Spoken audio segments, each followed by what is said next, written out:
Opening shot of a dimly lit room with old, dusty books and a faint scent of old wood in the air. Raven Blackwood, leaning in with an air of mystery. Welcome to Shadowland's Ghosts, where the lines between reality and the unknown blur. I'm your host, Raven Blackwood, and I'm glad you've decided to join me on this journey into the heart of darkness. Soft, flickering candlelight dances across her face. Raven Blackwood.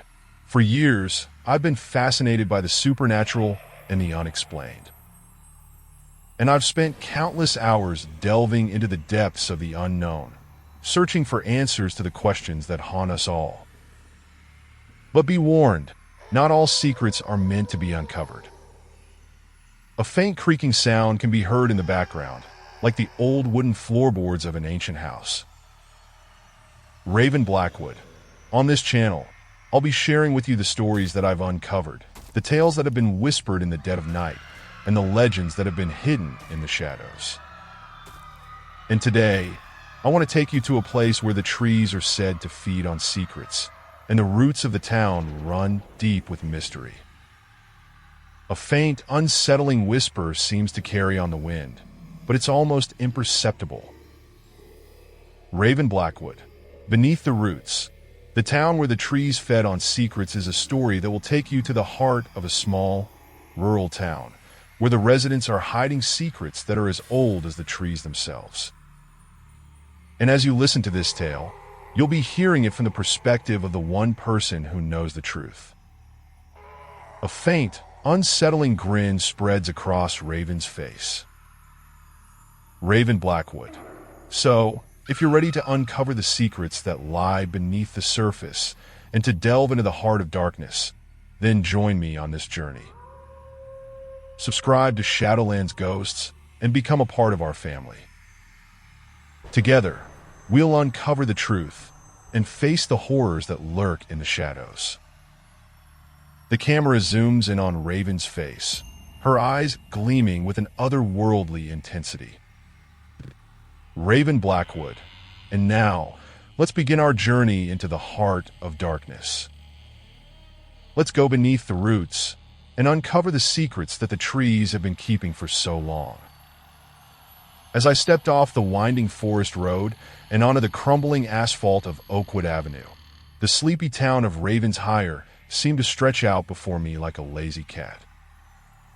The warm sunlight, filtering through the dense canopy of leaves above, cast dappled shadows on the sidewalk, and the air was alive with the sweet scent of blooming wildflowers. It was a day like any other in this quaint rural town, where everyone knew each other's names, and the local diner served as the gathering place for gossip and news. I had always loved Ravenshire, with its quaint charm and sense of timelessness. My family had lived here for generations, and I had grown up playing in the very woods that now loomed at the edge of town. But as I walked down the avenue, I couldn't shake the feeling that something was off. It was a subtle thing, a nagging sense of unease that seemed to seep from the very pores of the town itself. As I passed by the old Victorian homes, with their ornate facades and neatly manicured lawns, I noticed that the trees seemed to be watching me. Their branches seemed to lean in, as if they were trying to listen to my every thought. I laughed to myself, chiding my imagination for running wild. But the feeling persisted, and I found myself quickening my pace as I walked. I turned onto Elm Street, where the town's Central Park was located. The park was a beautiful green oasis in the heart of Ravenshire, with a large stone fountain at its center and walking paths that wound through the trees. But as I approached the park, I noticed that the trees seemed to be growing closer together here, their branches tangling overhead to form a canopy that filtered the sunlight. And then I saw it, a massive, ancient tree that stood at the edge of the park, its trunk twisted and gnarled with age. The tree seemed to loom over the park, casting a long, ominous shadow on the ground. I felt a shiver run down my spine as I approached the tree, and I couldn't help but wonder what secrets it held. As I reached out to touch the trunk of the tree, I heard a faint whispering in my ear. It was a soft, raspy voice, and it seemed to be coming from all around me. I spun around, but there was no one there. The voice seemed to be coming from the tree itself, and it was speaking a language I couldn't understand. I pulled my hand back, feeling a chill run down my spine. What was going on in this town? And what secrets were the trees keeping? As I stood there, frozen in uncertainty, I felt a presence behind me. I turned to see my best friend, Emily, approaching me with a concerned look on her face. "Hey, what's wrong?" she asked, noticing the look of unease on my face. I hesitated, unsure of how to explain the strange feelings I was experiencing. But as I looked into Emily's eyes, I saw something there that gave me pause. A flicker of fear, a hint of knowledge that she wasn't sharing with me. "Nothing," I said finally, forcing a smile onto my face. "Just a little spooked, that's all." Emily nodded, but I could tell she didn't believe me. And as we walked away from the tree, I couldn't shake the feeling that we were being watched, that the trees were waiting for us to uncover the secrets that lay beneath their roots. As we walked away from the ancient tree, the whispering in my ears seemed to fade into the background, but the sense of unease lingered. Emily and I walked in silence for a few minutes, the only sound being the rustling of leaves beneath our feet. I couldn't help but steal glances at her, wondering what she knew that she wasn't telling me. We eventually found ourselves at the local diner, where the smell of freshly brewed coffee and baked goods filled the air. The diner was a cozy, welcoming place, with its faded checkered tablecloths and worn vinyl booths. But as we slid into a booth by the window, I couldn't shake the feeling that we were being watched. The waitress, a friendly woman named Karen, came over to take our order. As she scribbled down our choices on her notepad, I noticed that her eyes kept darting towards the window, as if she was checking to make sure no one was listening. I exchanged a curious glance with Emily, but she just shrugged. As we waited for our food to arrive, I couldn't help but notice the strange decorations that adorned the diner's walls. There were old photographs of Ravenshire's early days, showing the town's founders standing proudly in front of the very trees that now seemed to be watching me. But there were also strange symbols etched into the wood, symbols that seemed to pulse with a malevolent energy. I pointed them out to Emily, but she just shook her head. "Those have been there for years," she said. "They're just old carvings, left over from the town's early days." But I wasn't so sure. As I gazed at the symbols, I felt a creeping sense of dread. It was as if the symbols were trying to convey a message that only I could hear. Our food arrived, and we ate in silence, the only sound being the clinking of utensils against plates. But as we finished up and prepared to leave, I noticed something that made my blood run cold. On the edge of the diner's parking lot, there was a figure standing in the shadows. It was a tall, imposing figure with eyes that seemed to bore into my very soul. I nudged Emily, nodding towards the figure. But when she turned to look, the figure was gone. Vanished into thin air. "Must have been my imagination," I said, trying to laugh it off. But Emily's eyes told a different story. She knew that something was off in Ravensshire, something that we couldn't quite put our finger on. As we left the diner and walked back into the bright sunlight, I couldn't shake the feeling that we were being pulled into a web of secrets and lies. And at the center of that web was the ancient tree, watching and waiting for us to uncover its secrets. The whispering in my ears seemed to return, the soft, raspy voice speaking a language that only I could hear. I felt a shiver run down my spine as I realized that the voice was coming from the tree, calling to me, drawing me deeper into the heart of Ravenshire's darkness. And I knew that I had to answer. As I walked away from the diner, the warm sunlight seemed to mock me, its brightness a stark contrast to the darkness that lurked within Ravenshire's depths. The whispering in my ear grew louder, more insistent, and I felt the ancient tree's presence looming over me like a specter. I turned to Emily, my eyes locking onto hers. "What's going on in this town?" I demanded, my voice low and urgent. "What are you not telling me?" Emily's eyes darted around nervously, as if she feared being overheard. "I don't know what you're talking about," she said, but her voice was laced with deception. I took a step closer to her, my heart racing with anticipation. "Don't lie to me, Emily. I know something's off.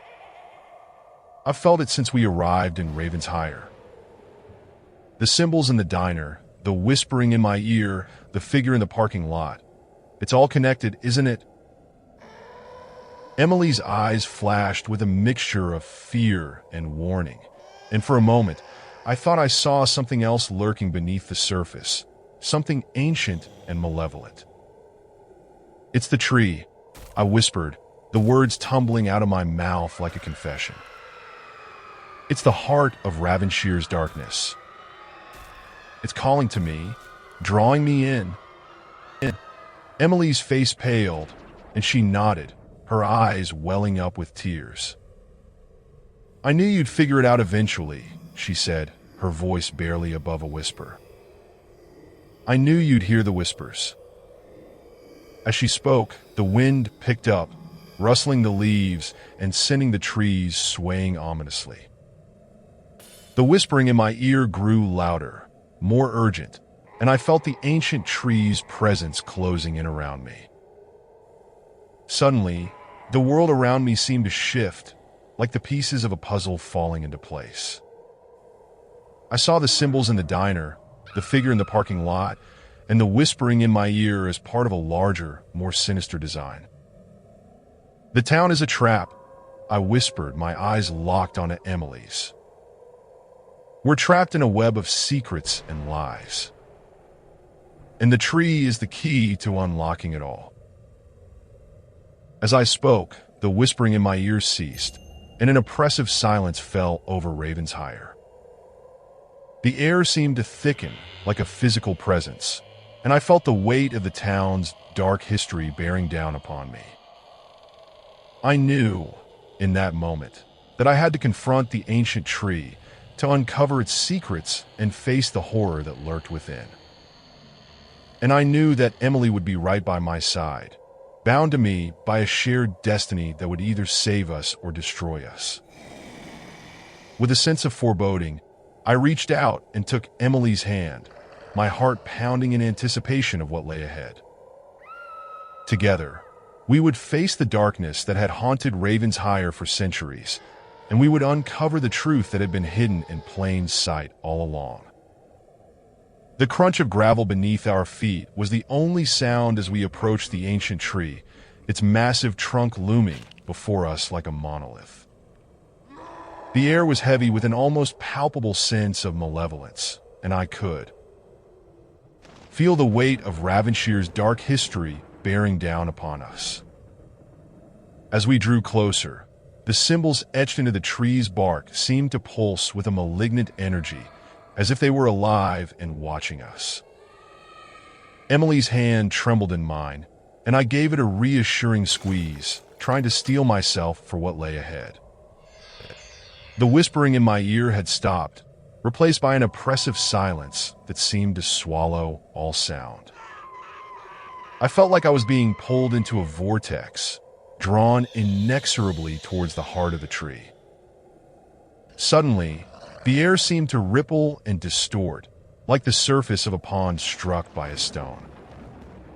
The tree's branches appeared to twist and writhe, like living serpents, and I felt a cold, clammy breath on the back of my neck.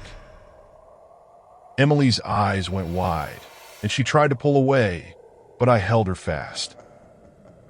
"We have to do this," I whispered, my voice barely audible over the pounding of my heart. As we reached the base of the tree, a low, thrumming noise began to emanate from within its trunk. The symbols on the bark seemed to be absorbing the light around us, drawing it into the tree like a black hole. I felt a presence coalescing before us, a presence that seemed to embody the very essence of Ravenshire's darkness. The air grew colder, the shadows deepening and twisting into grotesque, living things. And then, the tree's branches seemed to reach out, wrapping around us like skeletal fingers. I felt myself being pulled into the heart of the tree, into a realm of madness and horror beyond my wildest nightmares. As we were drawn closer, I saw visions of Ravenshire's dark past, of rituals and sacrifices performed in the tree's shadow. I saw the faces of the townspeople, twisted and distorted, their eyes black as coal. The tree's voice was a low, rumbling growl, a sound that seemed to shake the very foundations of my soul. "Welcome, seekers of truth," it whispered, its breath cold and rank. "I've been waiting for you. You will never leave Ravensshire alive." As the tree's branches closed around us, I felt Emily's hand slip from mine.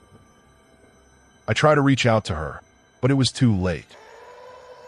She was gone, consumed by the darkness that lurked within the tree. I was alone, trapped in a living nightmare from which I might never awaken. The tree's voice was the last thing I heard, its words echoing through my mind like a curse. "You will never escape the heart of Ravensshire. You will never escape me." And then, everything went black. As I slowly came to, I found myself back in my own bed, the familiar surroundings a jarring contrast to the horrors I had faced within the ancient tree. But something was off. The air felt heavy, the shadows cast by the faint moonlight twisting and writhing like living things. I tried to sit up, but a wave of dizziness washed over me, forcing me back onto the pillow. My head spun, memories of the tree's dark presence still echoing through my mind. I felt like I was being pulled back into the vortex, back into the heart of the tree. And then I remembered Emily. I threw off the covers and stumbled out of bed, calling out her name. But there was no answer. The house was silent, the only sound the creaking of the old wooden floorboards beneath my feet. I stumbled through the darkened rooms, my heart pounding in my chest.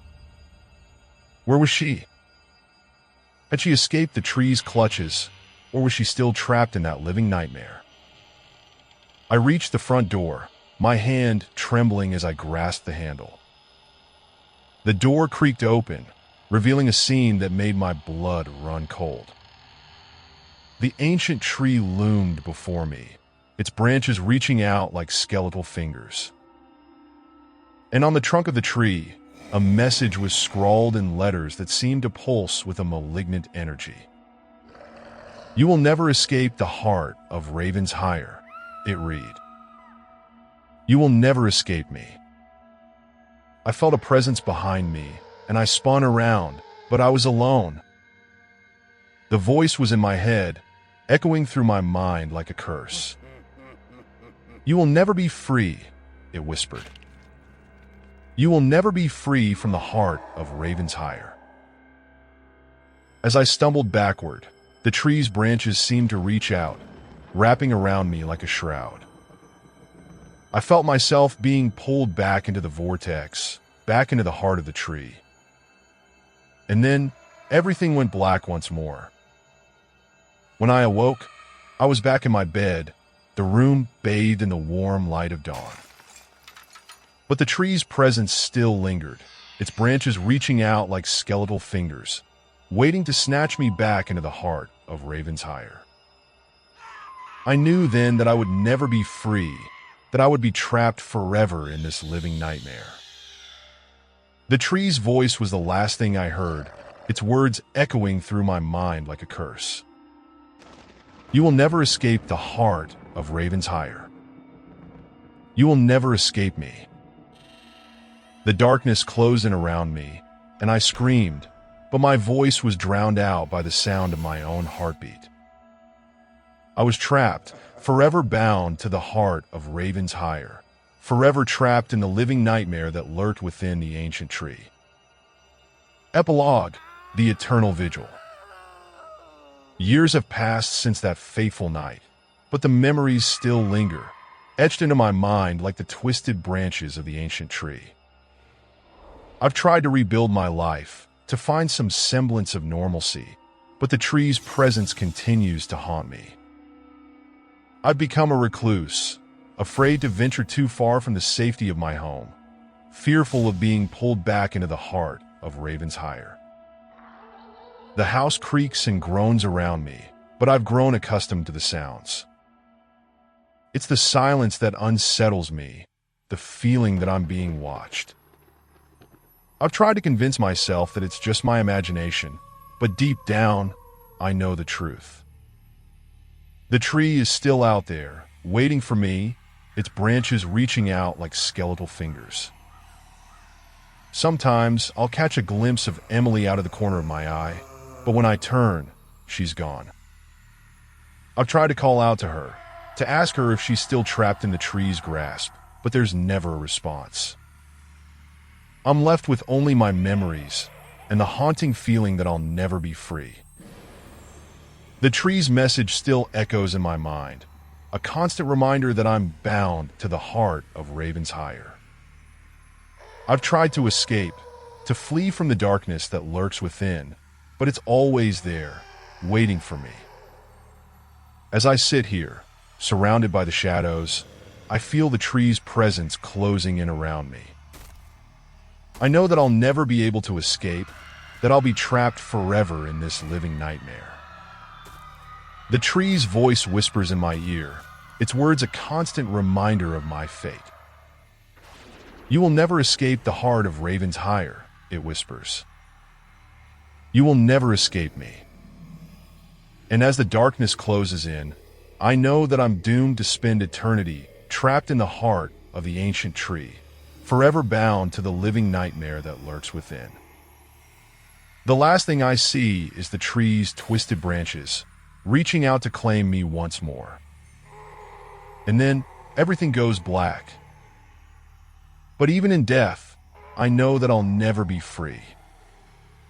The tree's presence will linger, a constant reminder of the horror that I've faced. And as the years go by, the legend of the ancient tree will grow, a cautionary tale of the terror that lurks within its twisted heart. The tree will remain a sentinel of darkness, waiting for its next victim. And when the wind blows through its branches, the whispers will begin, a haunting melody that will lure the unsuspecting into its clutches. The heart of Ravensheim will continue to beat, a malevolent force that will never be silenced. And I'll be trapped, forever bound to the tree's twisted heart, a prisoner of the living nightmare that lurks within. The darkness will close in, and I'll be gone, lost forever in the eternal vigil of the ancient tree. Wow, we've reached the end of this haunting journey together. I want to take a moment to express my heartfelt gratitude to each and every one of you for watching and being a part of this experience. Your engagement, your comments, and your enthusiasm have meant the world to me. As we conclude this chapter, I want to leave you with a sense of excitement and anticipation for what's to come. If you've enjoyed this journey into the heart of Ravensheim, I invite you to join me on many more adventures to come. By subscribing to this channel, you'll gain access to a wealth of exclusive content, including behind-the-scenes insights, bonus episodes, and even live streams. But it's not just about the content. It's about being part of a community that shares a passion for storytelling and exploration. By subscribing, you'll become part of a vibrant community that's always eager to discuss, share, and discover new things. So, if you're ready to take the next step and join me on this journey, please hit that subscribe button. It's free, it's easy, and it's the best way to stay up to date on all the latest developments from the world of Raven's Hire. And as a special thank you to those who have already subscribed, I want to extend my deepest gratitude. Your support means everything to me, and I'm honored to have you as part of this community. Let's keep the conversation going, and let's keep exploring the world of Raven's Hire together. Thank you again for watching, and I'll see you in the next video.